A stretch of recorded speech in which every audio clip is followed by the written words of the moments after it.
The cold did not announce itself. It claimed him without warning. By the time his knees touched the ice, his name had already begun to fade from his own mouth. He would have died there if the silence had not chosen otherwise. Before we begin, make sure to subscribe, like the video, and tell us in the comments which country and city you're watching from. The man was carried, not rescued, and the difference mattered.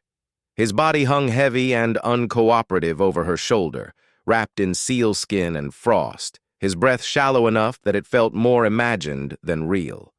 Each step she took pressed her boots into snow that had hardened like bone, the surface whispering under her weight as if the ice itself were keeping count. The wind cut sideways, threading needles through every exposed seam of fur and leather, but her posture never bent. She moved with the patience of someone who had learned long ago that haste was another name for death.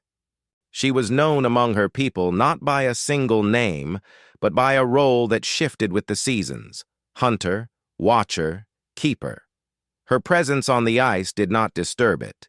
It acknowledged her, the way old ground acknowledges a familiar footstep. Snow clung to her eyelashes, forming pale crystals that caught the low Arctic light. Yet her eyes remained fixed ahead, dark and attentive, reading the land the way others read maps. The man she carried was a stranger, and that alone would have been reason enough to leave him. But something in the way his hands had reached for nothing, in the way his body had given up before his spirit did, had bound him to her path.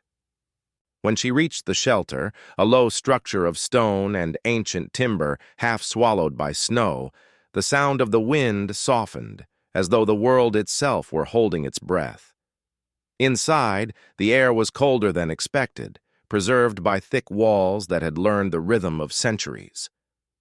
She laid him near the center, close enough to the hearthstones that warmth could find him when the fire came, far enough that the shock would not steal what little strength remained.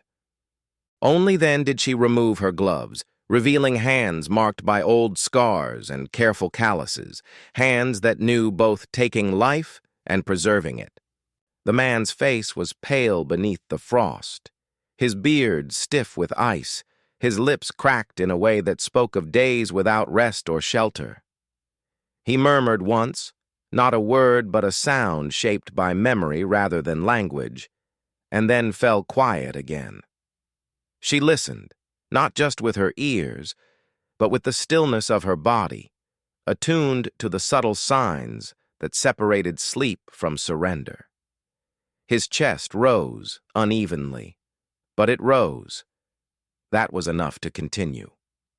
As she worked, feeding the fire with dried moss and splintered wood, the shelter filled with small, deliberate sounds: the soft crackle of flame, the slow release of ice melting from fabric, the distant, almost imperceptible groan of the frozen sea shifting far beyond the walls.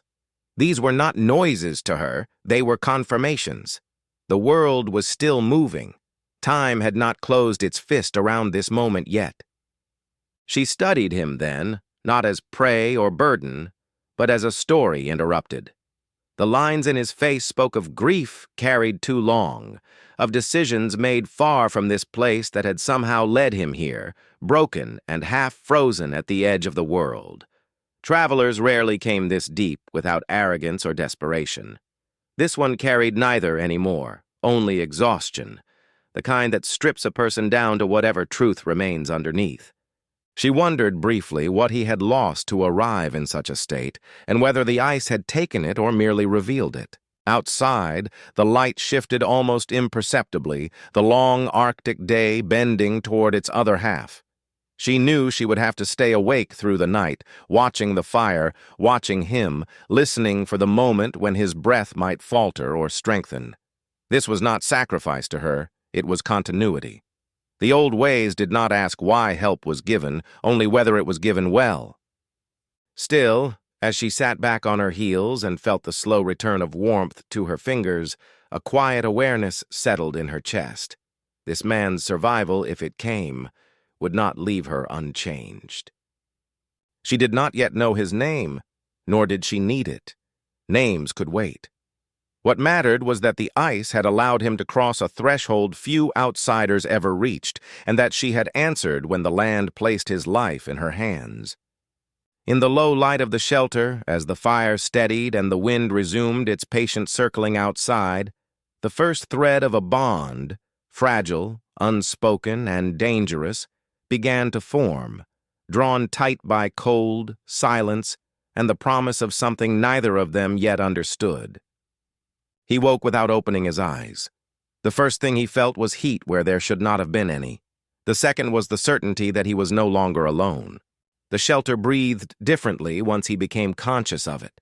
The fire had settled into a low, steady burn, no longer snapping aggressively but exhaling warmth in slow pulses that reached his skin in waves. His body responded with pain before relief, deep, insistent aches in his joints, a burning stiffness in his fingers and feet that told him how close he had come to losing them. Each breath scraped his throat, dry and shallow, carrying the scent of smoke, old stone, and something animal and clean.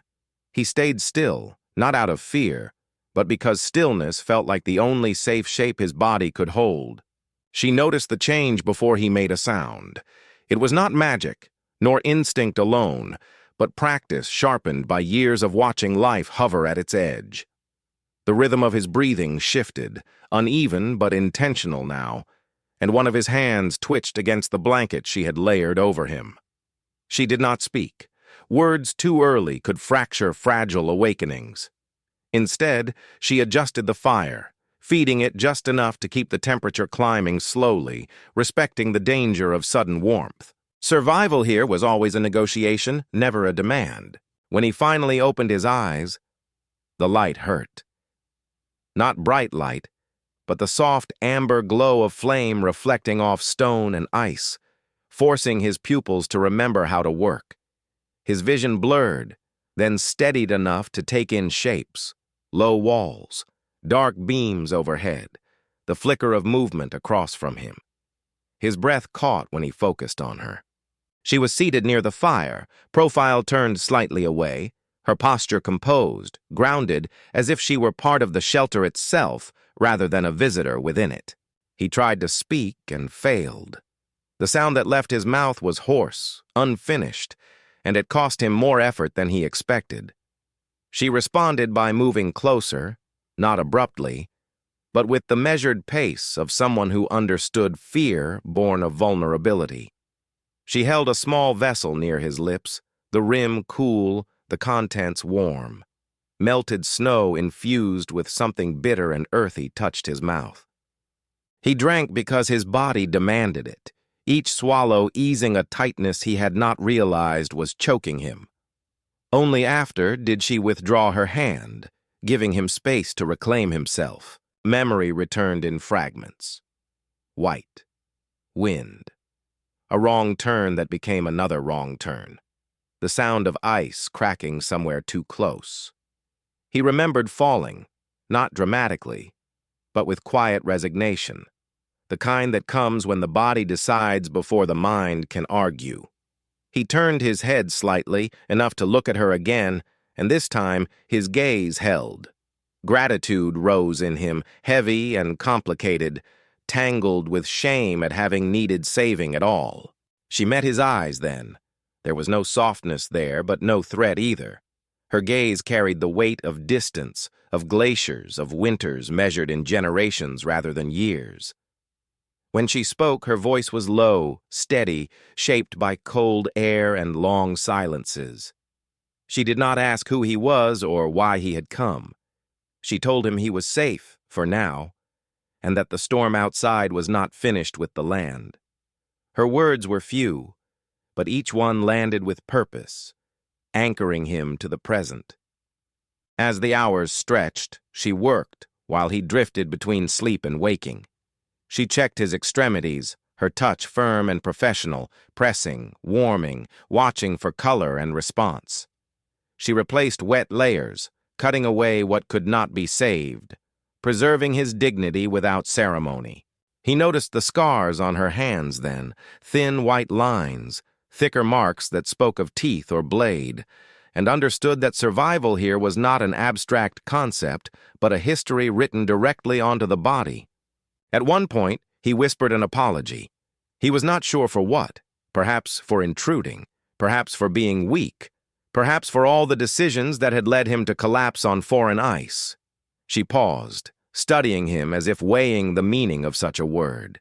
Then she told him that apologies were for choices, not outcomes, and that the land did not punish those who misjudged it. It simply taught, sometimes harshly.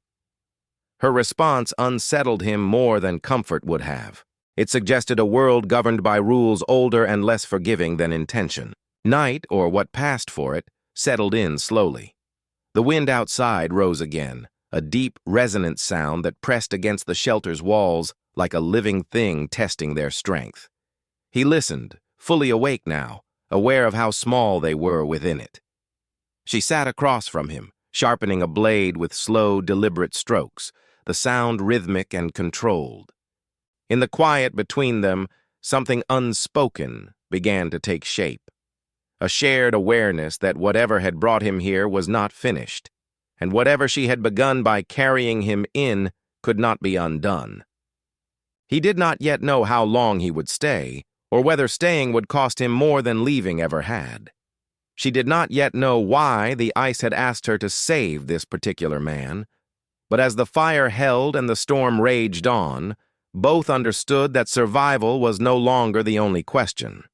Meaning had entered the shelter with him, trailing frost and consequence behind it, and it would not leave easily. The storm did not end. It reorganized itself. What had been violent became deliberate, as if the wind were now watching instead of attacking.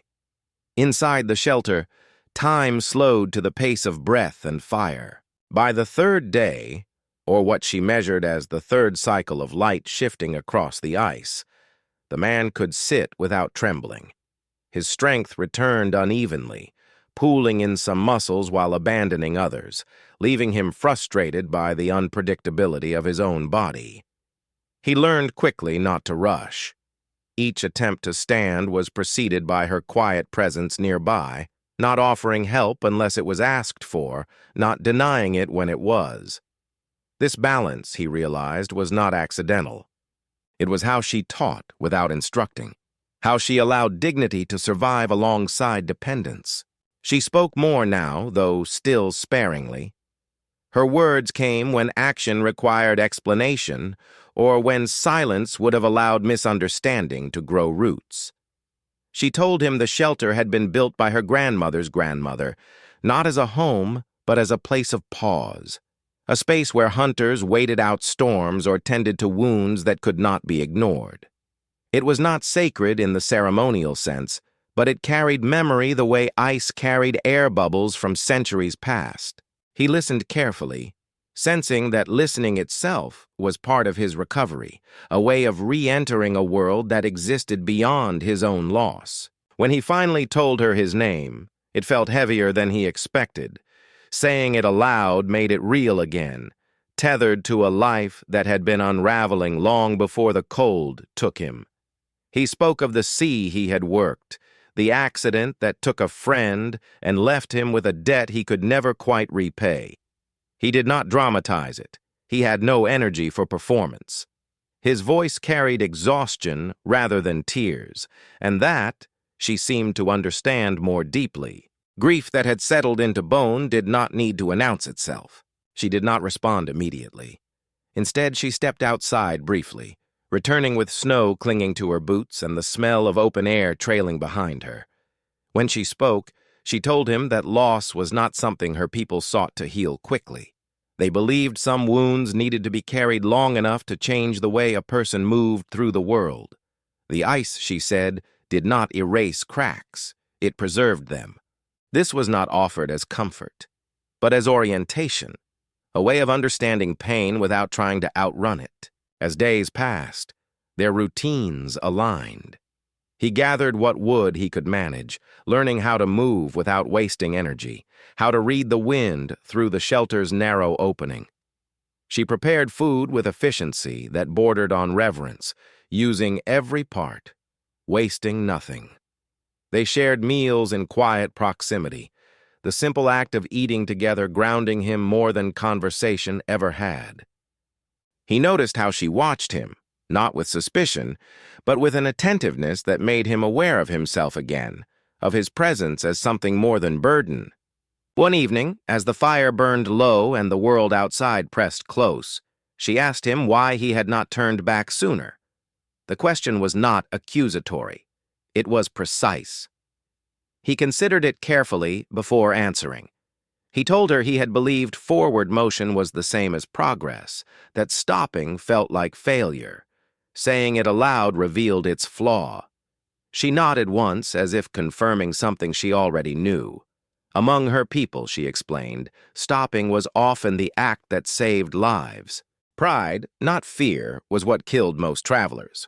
That night he dreamed of water beneath ice, dark, moving, alive. He woke unsettled, the image lingering like a warning he could not interpret. She noticed his restlessness and sat near him, her presence steady, familiar now. She placed a small carved object beside him, shaped like a seal, smoothed by time and touch. It was not a charm, she clarified, but a reminder. Survival required remembering what one belonged to, even if that belonging was still undefined. In the days that followed, something subtle shifted between them. Her silences grew less guarded, his questions less tentative. Trust did not arrive fully formed.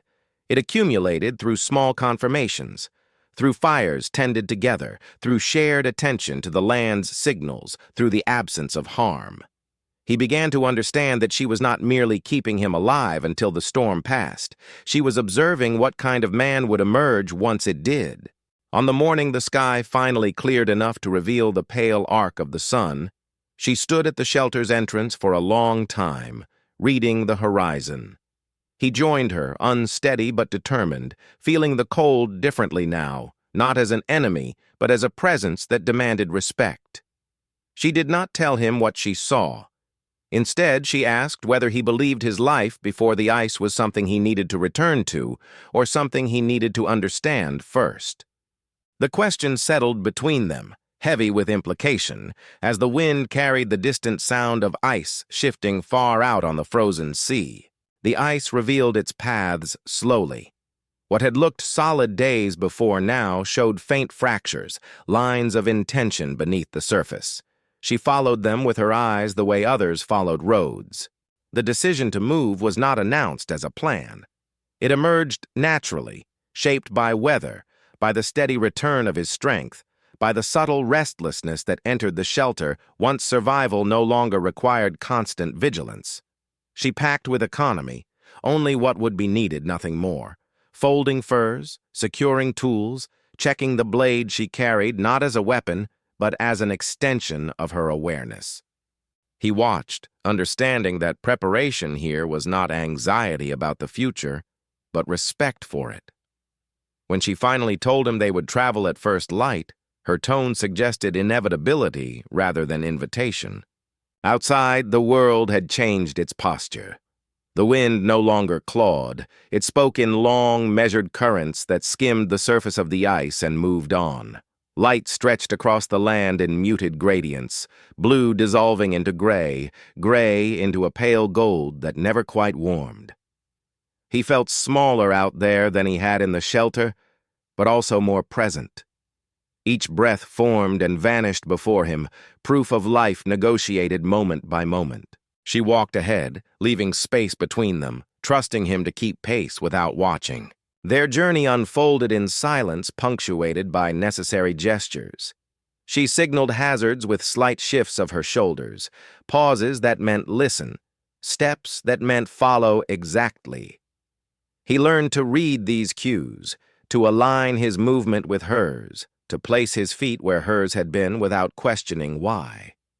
The ice responded differently when they moved together, less resistance, fewer complaints, an illusion perhaps, but one that felt earned.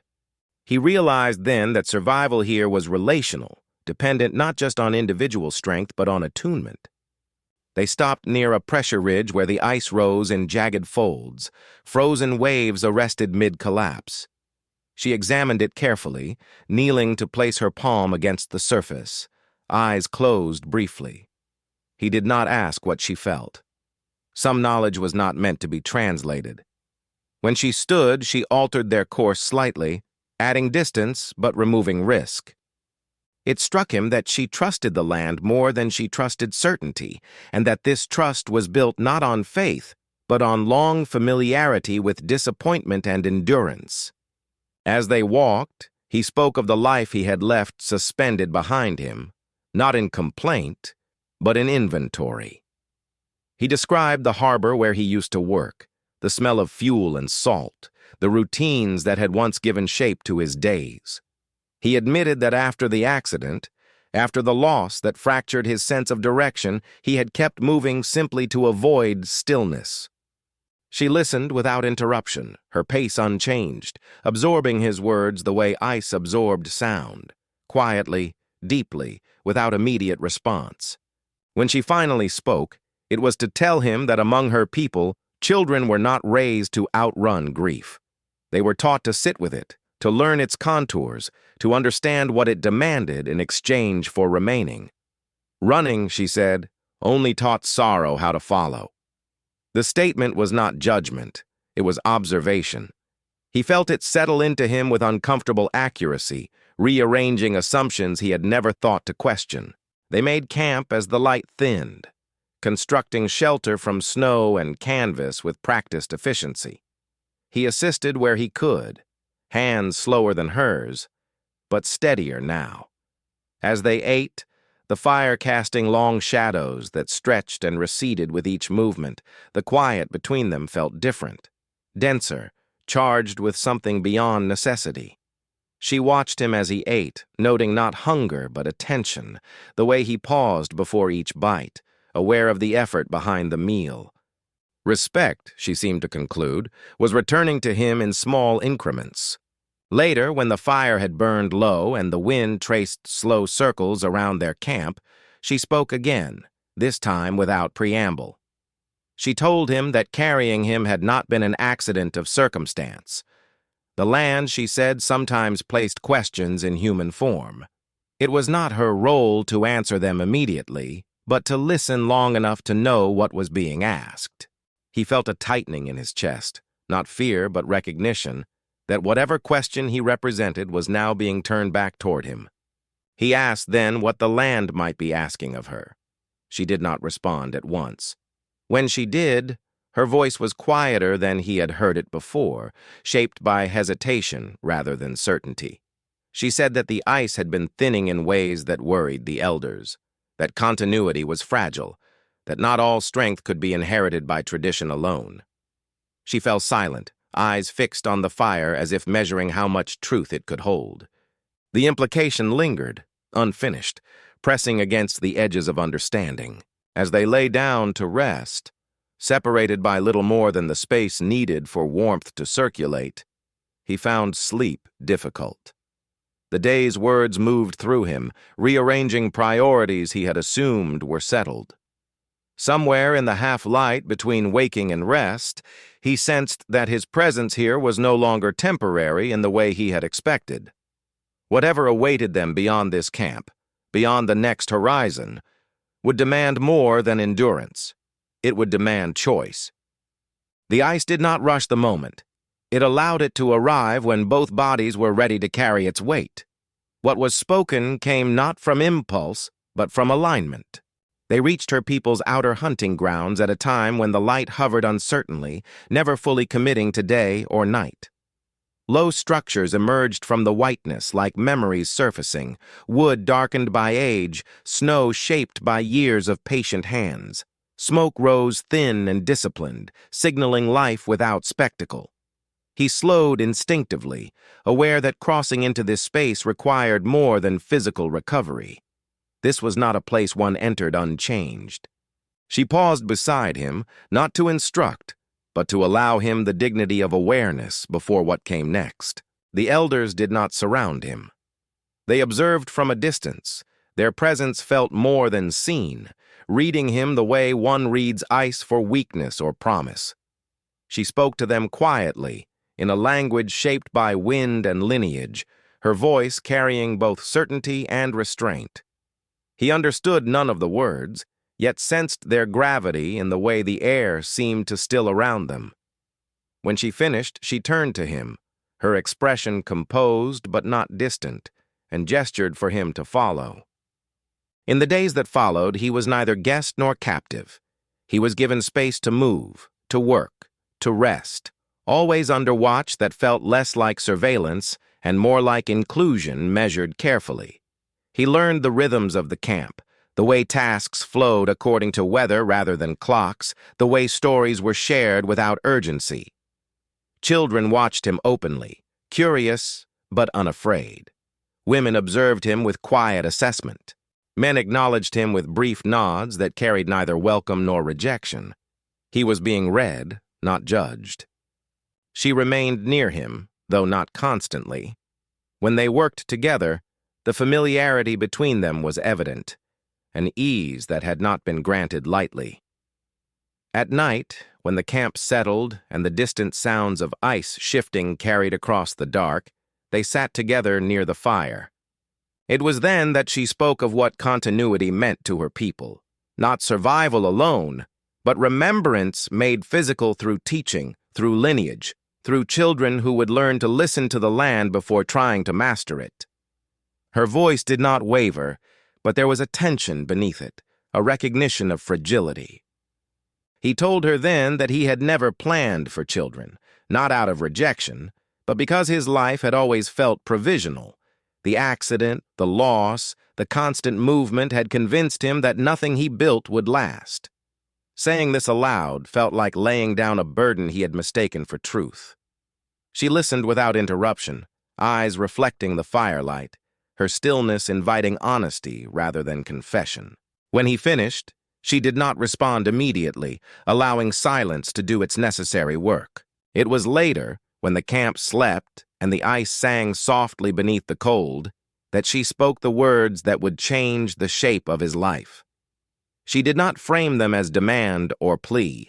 She leaned close enough that her breath warmed the edge of his ear and whispered, steady and unembellished, "I want a child from you."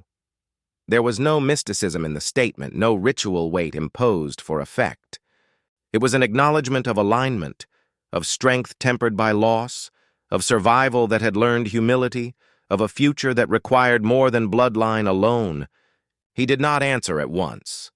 The weight of the request settled into him slowly, touching every fracture he had carried and finding them capable of holding something new.